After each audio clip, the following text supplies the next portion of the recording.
Hello बच्चों, कैसे हो आप लोग। देखिए, आज हम लोग स्टार्ट कर रहे हैं क्लास 9 का चैप्टर नंबर 1 जो कि है मैटर इन आवर सराउंडिंग। तो इसके बारे में हम लोग को बातें करनी है। तो चलिए स्टार्ट करते हैं। तो सबसे पहले आता है वर्ड कि मैटर क्या चीज़ होती है। तो देखो, मैटर के बारे में हमने लिख रखा है कि anything which occupies space and have some mass is called matter. कोई भी चीज़ जिसके पास क्या है, स्पेस हो, जो क्या लेता है, स्पेस लेता हो, और जिसके पास क्या हो, मास हो।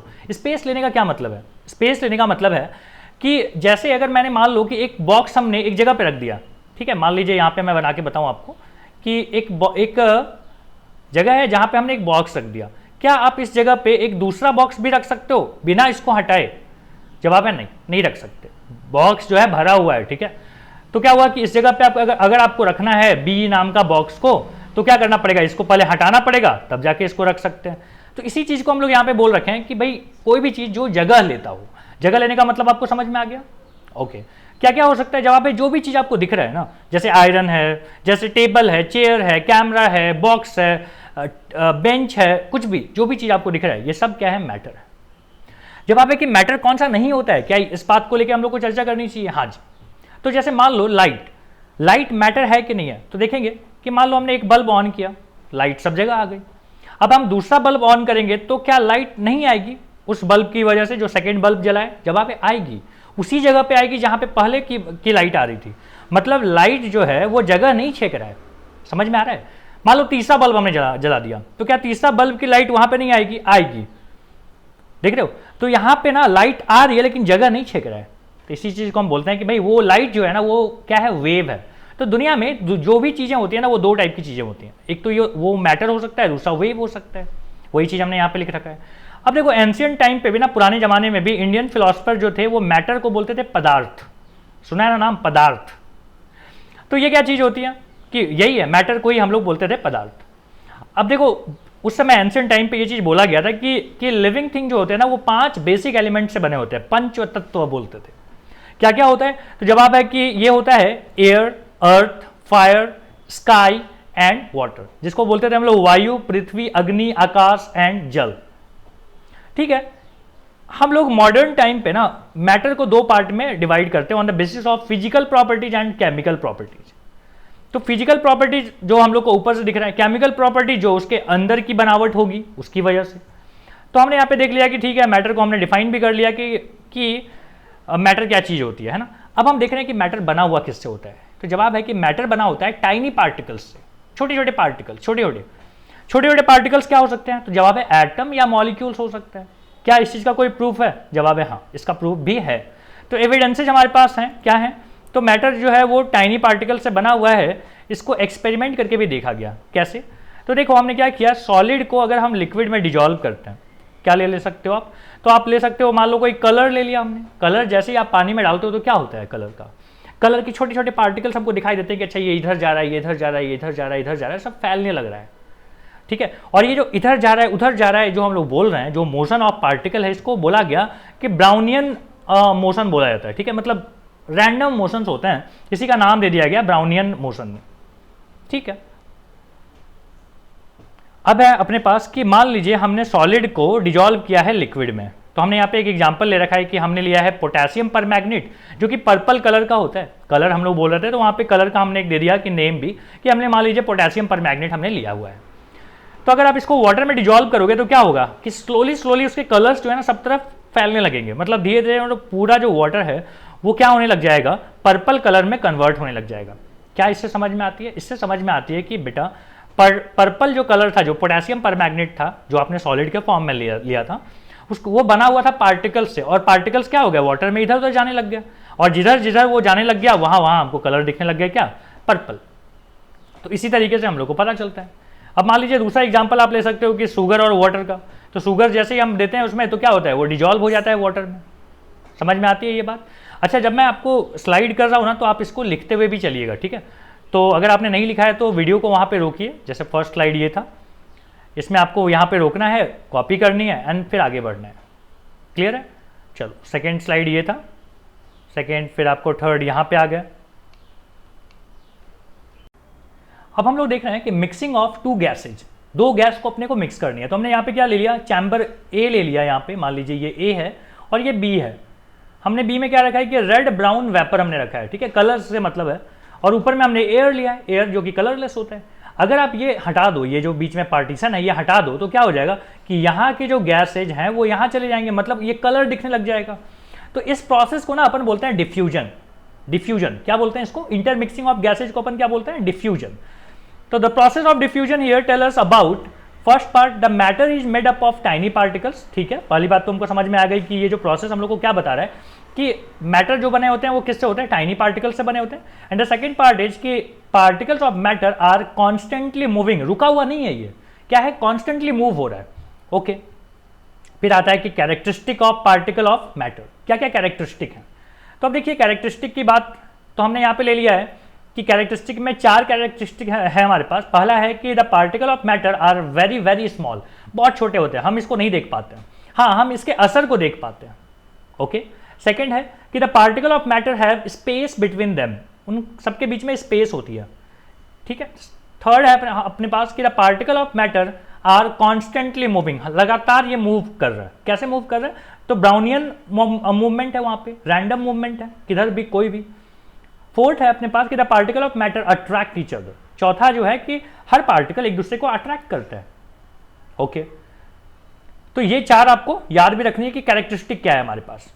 नेक्स्ट अपना जो टर्म है ये है डिफ्यूजन, जो हम लोग अभी देख रहे थे कि डिफ्यूजन क्या चीज होती है।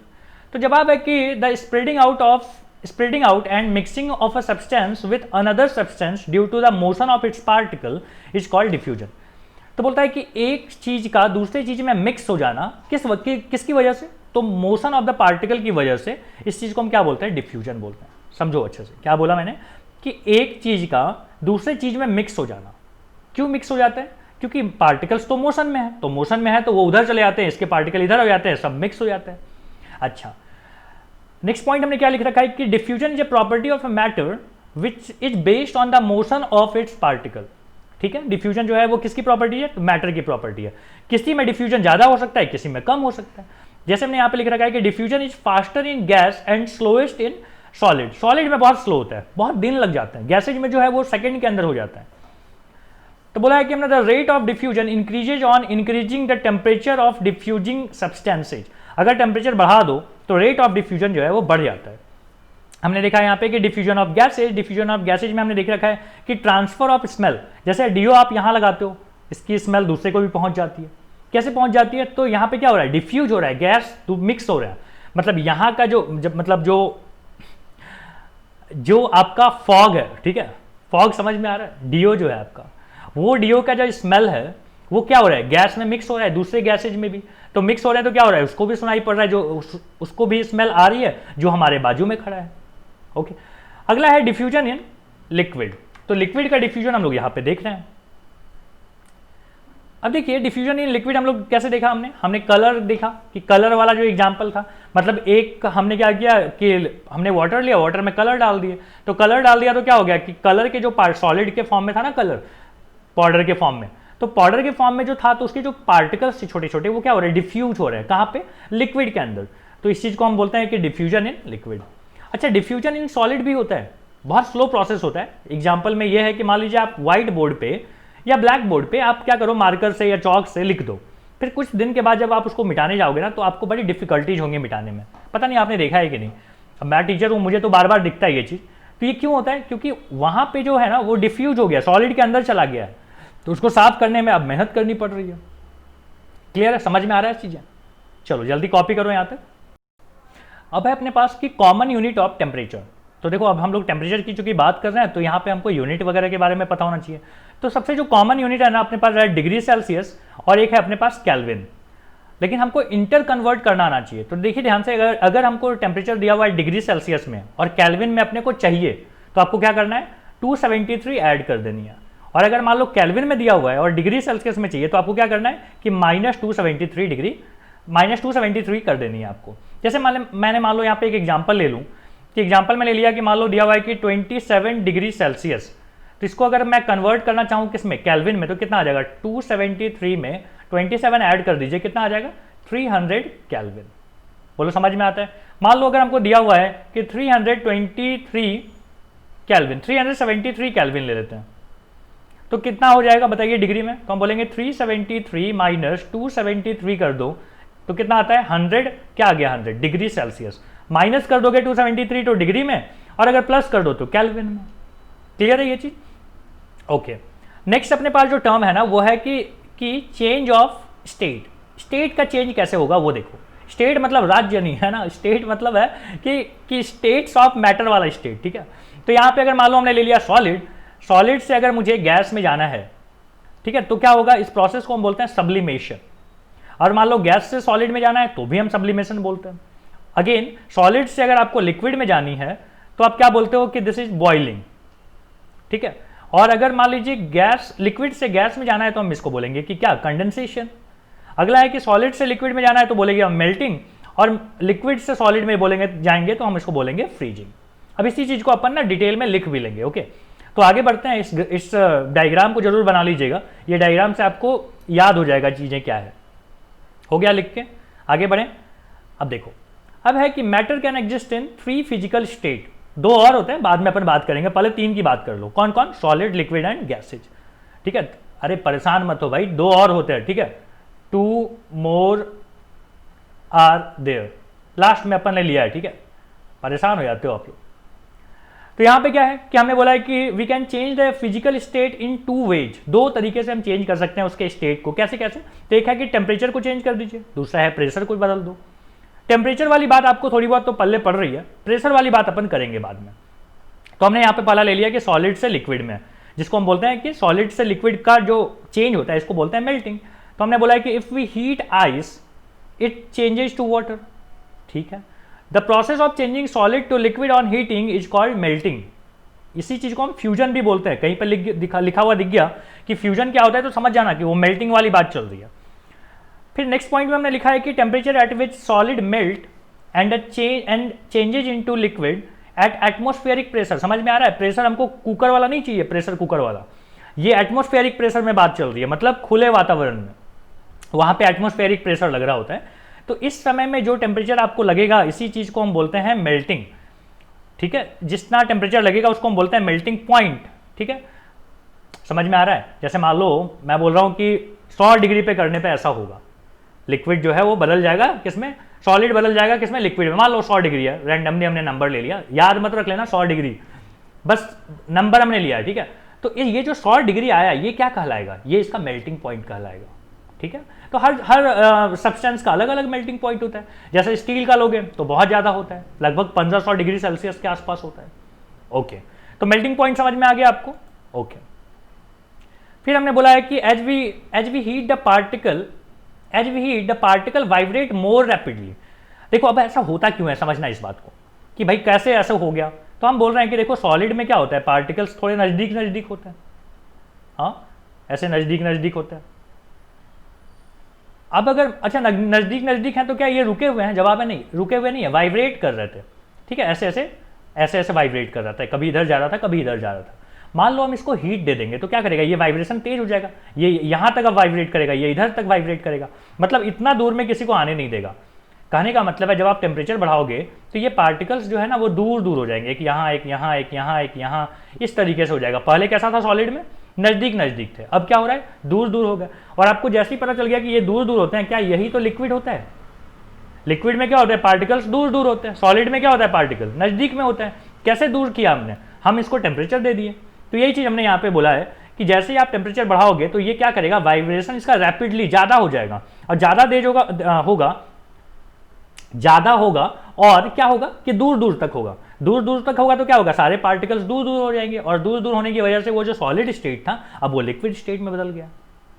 फेनोमेना समझ में आ रहा है? अच्छा, अगला देखो क्या है कि लिक्विड टू गैस चेंज। अब अगर हमने लिक्विड में लिया है और गैस में हमको करना है तो इसको हम बोलते हैं वेपराइजेशन। तो हमने यहाँ पे लिख रखा है the process in which a solid changes into liquid rapidly on heating is called boiling. और जिस टेम्परेचर पे ये सब चीज हो रहा है उसको हम बोलते हैं बॉइलिंग पॉइंट। तो हमने लिखा है कि the temperature at which solid boils and changes rapidly into gas. Rapidly वाली बात समझ में आना चाहिए, रैपिडली नहीं होगा तो हमेशा कोई भी टेम्परेचर पे हो रहा है, लेकिन अगर रैपिडली की बात चल गई इसका मतलब है कि खास टेम्परेचर है, उस खास टेम्परेचर को बोलते हैं अपन बॉइलिंग पॉइंट। क्लियर है?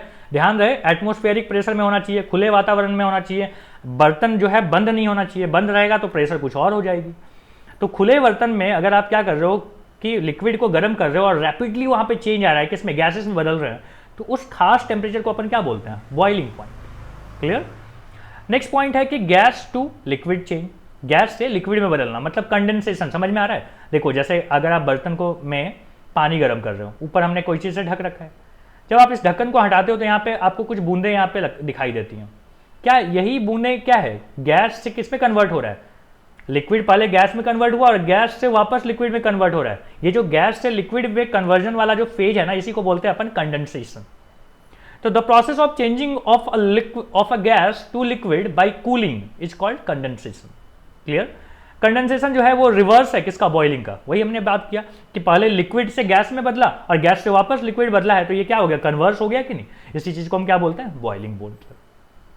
ठीक है, आगे बढ़ें क्वेश्चन मतलब 4th पॉइंट की तरफ। अब देखो नेक्स्ट पॉइंट है अपने पास कि लिक्विड टू सॉलिड चेंज, जिसको हम बोलते हैं फ्रीजिंग। पता है ना, आइस जमाना। तो हम क्या बोल रहे हैं, the process of changing a liquid into solid by cooling is called freezing. ठीक है। The temperature at which liquid get solidify is called freezing point. पता है हमको कि जिस टेम्परेचर पे ये क्या हो जाए, लिक्विड बदल जाए किसमें, सॉलिड में, उसको हम क्या बोलते हैं, फ्रीजिंग पॉइंट बोलते हैं। ओके, तो ये 4 हमने क्या किया, यहाँ पे कन्वर्जन देख लिए। अब आती है बारी की लेटेंट हीट क्या होता है। तो देखिए ये अपने पास लेटेंट हीट। अब इस बात को ना अच्छे से समझना कि लेटेंट हीट क्या चीज़ होती है। तो हमने यहाँ पे देखा है कि the heat energy which has to supply to change the state of the substance without changing its temperature is called latent heat. जैसे मान लो मैंने क्या बोला कि देखो 0 डिग्री पे ना आइस है अपने पास रखा हुआ, तो क्या करेंगे, थोड़ा सा हीट करो, एकदम थोड़ा सा हीट करो, तो ये क्या हो जाएगा, वाटर में कन्वर्ट हो जाएगा। लेकिन सबसे पहले किस में आएगा, 0 डिग्री वाटर में। इसके लिए 0 डिग्री आइस को 0 डिग्री वाटर में कन्वर्ट करने के लिए बेटा जितना आपने हीट दिया है ना, ठीक है, उसी हीट को क्या बोलते हैं, हम बोलते हैं लेटेंट हीट। तो देखो यही चीज यहाँ पे लिखा है हमने कि the heat energy which has to supply to change the state of the substance without changing its temperature. Temperature में बदलाव नहीं होना चाहिए, 0 डिग्री है तो 0 ही डिग्री होना चाहिए। ठीक है, उससे ज़्यादा दे दोगे तो क्या हो जाएगा, ये बढ़ने लग जाएगा, इसका टेम्परेचर 1 2 3 4 5 इस तरीके से बढ़ने लग जाएगा। ओके, नेक्स्ट पॉइंट में हमने लिख रखा है कि the latent heat energy is used to overcome the force of attraction between the particle of a substance during the change of state. समझो क्या हुआ, तो यहाँ पे जो हमने टेम्परेचर दिया, ये यहाँ पे जो हम हीट दिया, ठीक है, टेम्परेचर नहीं हीट दिया, वो हीट कहाँ गया, तो जवाब है कि यहाँ पे जो आइस था, आइस में क्या था, मॉलिक्यूल्स नज़दीक थे, तो नज़दीक थे, तो यहाँ पे क्या हो रहा था, यहाँ पे फोर्स ऑफ अट्रैक्शन की वजह से क्या हो रहा है, एक पोटेंशियल एनर्जी थी। तो अगर इसको मेरे को पार्टिकल को दूर दूर लेके जाना है तो क्या करना पड़ेगा, जितनी उसकी पोटेंशियल एनर्जी है उतना एनर्जी तुम दे दो, तो क्या हो जाएगा, दूर दूर हो जाएंगे। समझ रहे हो कि भैया दो बॉल को हमने बांध के रखा है, कितनी एनर्जी से, तो जवाब है मान लो 5 न्यूटन, 5 जूल। और अगर 5 जूल एनर्जी मैं दे दूँ तो क्या होगा, तो वो फ्री हो जाएंगे, बोलेगा अब लेके जा सकते हो। तो जितना एनर्जी हमको देनी पड़ी क्या करने के लिए, उसके बॉन्डिंग को तोड़ने के लिए, टेम्परेचर बढ़ाने के लिए नहीं, बॉन्डिंग को तोड़ने के लिए, उसी को तो हम बोलते हैं यहाँ पे लेटेंट हीट। अगला हमारे पास पॉइंट है कि there are 2 types of latent heat. पहला है कि latent heat of fusion and the second one is latent heat of vaporisation. तो लेटेंट हीट ऑफ फ्यूजन समझते हैं क्या होता है कि देखो अगर सॉलिड से लिक्विड में बदल रहा है, ठीक है, सॉलिड से लिक्विड में बदल रहा है विदाउट चेंजिंग इट्स टेम्परेचर, तो इसके लिए जो हमको हीट की जरूरत पड़ेगी उसको हम बोलते हैं लेटेंट हीट ऑफ फ्यूजन। समझ लो कि लेटेंट हीट किसके लिए चाहिए, फ्यूजन के लिए। और फ्यूजन क्या होता है, तो सॉलिड से लिक्विड में बदलना। तो हमने यहाँ पे लिख रखा है कि heat required to change a substance of mass 1 kg। ध्यान रखिएगा यहाँ पे मास 1 kg चाहिए। जैसे आइस हमने लिया तो इसका मास कितना चाहिए, 1 kg। तो हमने क्या लिखा है कि the heat required to change a substance of mass 1 kg from solid to liquid without changing its temperature. जैसे एग्जाम्पल के लिए हमने लिया कि आइस कितने डिग्री पे है, 0 डिग्री पे है, और हमने कितना मास लिया है, 1 kg। किस में बदलना है मुझे, 1 kg वाटर में लाना है, 0 डिग्री आना चाहिए, मतलब टेम्परेचर में कोई चेंज नहीं चाहिए। तो इसके लिए जो भी हमने हीट यहाँ पे दिया, डेल्टा मतलब होता है हीट, इसका मतलब है हीट, उसको हम क्या बोलते हैं, उसको हम बोलते हैं लेटेंट हीट ऑफ फ्यूजन। अच्छा, वाटर का जो लेटेंट हीट ऑफ फ्यूजन होता है ना, वो होता है 3.34 × 10⁵ जूल पर किलो। ठीक है, ये दिया हुआ एक वैल्यू, आपको ध्यान रखना है ये चीज। अगला है कि लेटेंट हीट ऑफ वेपराइजेशन क्या होता है। तो पहले तो समझ लो कि वेपराइजेशन क्या था, कि लिक्विड से किस में, गैस में बदलना। तो उसके लिए लिक्विड से गैस में बदलने के लिए जितना हमको हीट देना पड़ेगा, कितना, लेकिन मास कितना चाहिए, जवाब है 1 kg। 1 kg मास लेना है अपने को। तो मैं बोल रहा हूं कि 1 kg वाटर को कन्वर्ट करने में कितने पे 100 डिग्री, फिर से समझो 1 kg वाटर जो कि है 100 डिग्री पे, उसको अगर मुझे 100 डिग्री वेपर पे लेके जाना है, स्टेट बदलना है, तो कितना हीट देना पड़ेगा, जितनी भी हीट देनी पड़ेगी उसी को हम बोलते हैं लेटेंट हीट ऑफ वेपराइजेशन। तो हमने यहां पे यही चीज लिख रखा है, क्या है कि the heat required to change a substance of mass 1 kg from liquid to gaseous state is called latent heat of vaporisation. और ये वैल्यू होती कितनी है, ये वैल्यू होती है 22.5 इंटू 10⁵ जूल पर किलो, किसके लिए, वाटर के लिए। क्लियर है ये चीज। अब देखो अपने पास है सब्लिमेशन। सब्लिमेशन क्या चीज होती है, तो यहाँ पे हमने लिख रखा है कि सब्लिमेशन क्या होता है, तो the changing of solid directly into vapour. Solid से डायरेक्ट क्या हो गया, वेपर में बदल गया, वॉट लिक्विड नहीं बना है बीच में, सॉलिड से डायरेक्ट अगर वेपर में बन जाए, क्या करने से, हीट करने से, तो इस चीज को हम क्या बोलते हैं, सब्लिमेशन बोलते हैं। यही हमने यहाँ पे लिख रखा है कि the changing of solid directly into vapour on heating end of vapour into solid on cooling. समझ रहे हो, इसका उल्टा वाला भी।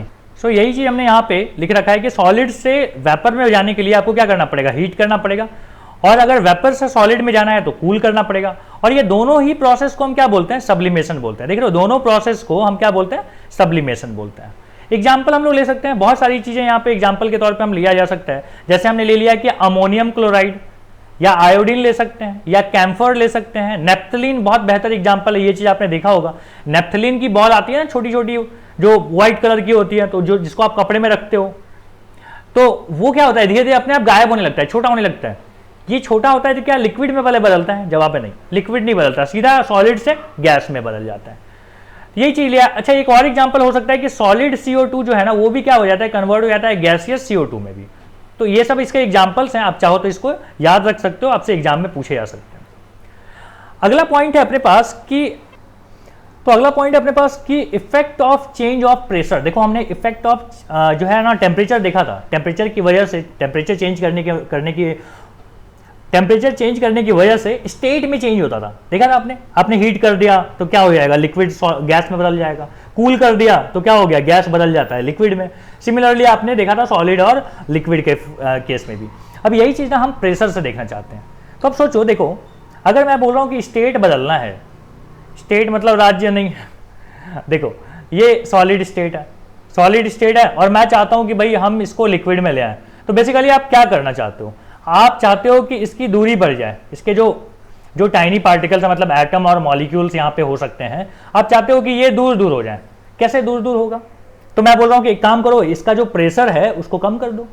लास्ट टाइम आपने क्या किया था, टेम्परेचर बढ़ा के दूर दूर कर दिया था, मैं बोल रहा हूँ प्रेशर कम करके इसको दूर दूर कर दो। ये चीज हो सकता है। और अगर मान लो कि गैस है, मान लो ये, और आप इसको लिक्विड में लाना चाहते हो, तो क्या करो कि प्रेशर बढ़ा दो, प्रेशर बढ़ा के इसको खींच को यहाँ ले आओ। ठीक है, प्रेशर बढ़ाना मतलब यही होता है ना कि दबा दो। अगर आप दबा दोगे तो क्या हो जाएगा कि इस गैस बदल जाएगा लिक्विड में। ऐसा हमने देखा है कहाँ पे, तो एलपीजी का सिलेंडर जो आप देखते हो घर पे, वो क्या होता है कि उसमें क्या होता है कि लिक्विफाई किया हुआ होता है। एलपीजी का मतलब ही होता है ना कि लिक्विफाइड पेट्रोलियम गैस। तो लिक्विफाई कैसे करेंगे, प्रेशर बढ़ा के, उतने से में खूब प्रेशर डाल के आप क्या करोगे, ज्यादा गैस स्टोर कर दो, तो क्या हो जाएगा, लिक्विफाई हो जाएगा। यही चीज हमने यहाँ पे डायग्राम में दिखाया है कि मान लीजिए यहाँ पे पिस्टन लगा हुआ है और आप क्या कर रहे हो कि यहाँ पे गैस था, गैस को आप दबा दिए कैसे, प्रेशर लगा के, तो क्या हो गया, ये लिक्विफाई हो गया, मतलब ये बन गया लिक्विड। फिर जैसे ही आप हटाओगे ये क्या बन जाएगा, वापस गैस। तो प्रेशर को बढ़ा के आप क्या कर सकते हो, गैस को लिक्विड में बदल सकते हो, और लिक्विड को भी सॉलिड में बदला जा सकता है अगर प्रेशर को और बढ़ा दिया जाए। तो आपको समझ में आ गया कि प्रेशर चेंज करने की वजह से भी क्या हो सकता है कि स्टेट में बदलाव हो सकता है। क्लियर, आगे बढ़े। अब अगला अपना पॉइंट है कि ये इवेपोरेशन क्या होता है। तो इवेपोरेशन क्या होता है, देखो कि गैस में बदलना है ना, लिक्विड से किस में, गैस में बदलना। एट विच टेम्परेचर, जवाब है एट एनी टेम्परेचर। किसी भी टेम्परेचर से पे लिक्विड का गैस में अगर बदल जाता है तो उसको हम क्या बोलते हैं, इवेपोरेशन बोलते हैं। तो हमने यही चीज लिखा है कि the process of a liquid changing into vapour even below it's boiling point. Boiling point की जरूरत नहीं है इस बार, याद है वेपराइजेशन में क्या होता था कि बॉइलिंग पॉइंट तक गर्म करना पड़ता था, फिर रैपिडली क्या होते थे, लिक्विड गैस में बदलते थे। इवेपोरेशन में क्या होता है कि बॉइलिंग पॉइंट तक जाने की जरूरत नहीं है आपको, किसी भी टेम्परेचर पे ये चीज होगा। किसी भी टेम्परेचर मतलब 0 डिग्री पे भी होगा क्या, जवाब है हाँ होगा। कहाँ देखा है हमने ये चीज़? तो देखो ना, ठंडे के दिन में क्या कपड़े आपके नहीं सूखते? सूखते हैं ना। तो क्या उस समय नहीं हो रहा है कि लिक्विड गैस में कन्वर्ट नहीं हो रहा है? हो रहा है। कितना ठंडे में टेम्परेचर कितना था? मान लो -16 डिग्री था, 15 डिग्री था, क्या उसमें नहीं हो रहे थे? हो रहे थे। उसी तरीके से क्या 0 डिग्री पे भी होगा? जवाब है हाँ, 0 डिग्री पे भी होगा। क्या माइनस में भी होगा? बिल्कुल होगा। ठीक है, तो इवेपोरेशन और वेपराइजेशन में आपको फर्क समझ में आ गया। इवेपोरेशन में क्या होता है कि लिक्विड से गैस में बदलना स्लोली एट एनी टेम्परेचर, और वेपराइजेशन में क्या होता था कि लिक्विड से गैस में बदलना eight which temperature? At its boiling point, rapidly बदलता था वहां पे। ओके, अगला है कि फैक्टर अफेक्टिंग इवेपोरेशन क्या होता है? तो टेम्परेचर हो सकता है, टेम्परेचर आप बढ़ा दो तो क्या हो जाएगा? इवेपोरेशन का रेट बढ़ जाएगा। सरफेस एरिया, सरफेस एरिया अगर आप बढ़ा दो, कपड़े को खूब फैला के आपने रख दिया तो क्या होगा? जल्दी सूख जाएगा। तो हमने बोल दिया सरफेस एरिया। ह्यूमिडिटी अगर ज़्यादा होगा तो लेट से इवेपोरेशन होगा। समझ में आ रहा है? बारिश के दिनों में क्या होता है? कपड़े लेट सूखते हैं। क्यों? क्योंकि ह्यूमिडिटी ज़्यादा होती है। अगला है विंड की स्पीड। विंड की स्पीड अगर ज़्यादा है, तेज हवाएं चल रही हैं, तो क्या होगा? कपड़े जल्दी सूखेंगे, मतलब इवेपोरेशन जो है वो तेजी से होगा। यही चीज़ हमने यहाँ पे लिख रखा है कि टेम्परेचर बढ़ा देने से क्या होगा, सरफेस एरिया बढ़ा देने से क्या होगा, विंड की स्पीड बढ़ा देने से क्या होगा, और ह्यूमिडिटी से भी क्या होगा। क्लियर है यहाँ तक? अगला पॉइंट है अपने पास कि 2 मोर स्टेट्स ऑफ मैटर, जो हमने बोला था कि वहां पे पढ़ेंगे। 3 आपने पढ़ा था ना, सॉलिड, लिक्विड और गैस। अब 2 और पढ़ना है हमको। तो देखो ये कौन सा है? ये अपने पास है प्लाज्मा स्टेट। ठीक है, यहां पे ले आते हैं 2 states of matter, 2 more states of matter upon basically पढ़ रहे हैं यहाँ पे। तो ये है एक प्लाज्मा स्टेट। अब समझना प्लाज्मा स्टेट में क्या होता है। देखो आगे चल के ना आप पढ़ोगे स्ट्रक्चर ऑफ एटम। तो एटम का स्ट्रक्चर में क्या होता है ना कि यहाँ पे न्यूक्लियस होता है और यहाँ पे इलेक्ट्रॉन होता है। ठीक है, घबराना नहीं, पढ़ेंगे ये सब चीज़। तो वहाँ पे जब आप देखोगे तो मान लो कि ये इलेक्ट्रॉन क्या कर रहा है? घूम रहा है, ऐसे ऐसे घूम रहा है, और ये इसको होल्ड करके रखा है। एक प्लस वाला माइनस को क्या करता है? पकड़ के रखता है। इलेक्ट्रोस्टैटिक फोर्स रहेंगे। तो अगर मैं इसको हीट दे दूँ या इसका एनर्जी बढ़ा दूँ तो और तेजी से घूमने लगेगा, और एक बार क्या होगा? शूट आउट हो जाएगा, बाहर चला जाएगा। अगर ये शूट आउट हो गया तो यहाँ पे क्या बचा? केवल पॉजिटिव चार्ज बचा, और शूट आउट होकर कहीं पे खड़ा है यहाँ पे ये। तो इसका जो पूरा कलेक्शन है, देख रहे हो, प्लस वाला माइनस वाले का कलेक्शन है। इस कलेक्शन को क्या बोलते हैं? इस कलेक्शन का एक स्टेट बन जाता है। कौन सा? तो प्लाज्मा स्टेट। अब समझो, बोलता है mixture of free electron. Free electron कैसे आया? ये देखो, फ्री इलेक्ट्रॉन और किसका? And positive ions. Positive ion nucleus हो सकता है, या फिर और भी यहाँ पे न्यूक्लियस भी हो सकता है और आयंस भी हो सकते हैं। ठीक है, आपको आयंस के बारे में अगर समझना है तो समझ लो। देखो क्या है कि अगर आपके पास पॉजिटिव चार्ज है और ढेर सारे यहाँ पे निगेटिव चार्जेस थे, ठीक है, सब घूम रहे थे। अगर एक निगेटिव चार्ज चल गया बेटा, तो यहाँ पे क्या बचेगा? पॉजिटिव आयन बन जाएगा कि नहीं? और ये क्या बन गया? ये इलेक्ट्रॉन है। तो यहाँ पे जो पॉजिटिव आयन और इलेक्ट्रॉन का जो कलेक्शन है, इस कलेक्शन को ही हम क्या बोलते हैं? प्लाज्मा स्टेट बोलते हैं। क्लियर है? चलो, तो यहाँ पे बोला है कि अच्छा ये चीज कैसे होगा? तो बहुत हाई टेम्परेचर चाहिए इसके लिए, बहुत हाई टेम्परेचर। कहाँ से लाएंगे इतना हाई टेम्परेचर? जब वहाँ पे सन और स्टार के पास ऐसा टेम्परेचर होता है, तो हमने यहाँ पे लिख रखा है कि due to very high temperature at sun and star the electron get ejected out, and that's the collection of free electron and the positive ions are called plasma state. इस जो कलेक्शन है पूरा, इसको हम क्या बोलते हैं? प्लाज्मा स्टेट बोलते हैं। क्या प्लाज्मा स्टेट हम जमीन पे नहीं कर सकते? अर्थ पे नहीं कर सकते? कर सकते हैं, लेबोरेटरी में कर सकते हैं। कैसे? तो आपको क्या करना पड़ेगा कि बहुत हाई इलेक्ट्रिसिटी आपको पास करनी पड़ेगी। बंद चैम्बर में, ग्लास का चैम्बर ले लेंगे, उसमें क्या करेंगे? बहुत हाई इलेक्ट्रिसिटी देंगे। बहुत हाई इलेक्ट्रिसिटी देने का मतलब यही है कि आप बहुत हाई एनर्जी दे रहे हो वहां पे, और प्रेशर रखेंगे लो। अगर लो प्रेशर पे रखेंगे तो क्या होगा कि वहां पे भी प्लाज्मा स्टेट अचीव किया जा सकता है।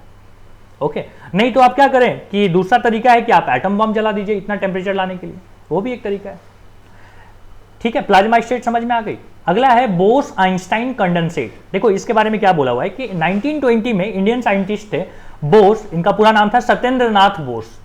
उन्होंने क्या किया? एक कैलकुलेशन किया। उस कैलकुलेशन के हिसाब से उनके हिसाब से एक 5th स्टेट भी आता है। 4 स्टेट तो हो गया, 5वां स्टेट भी था।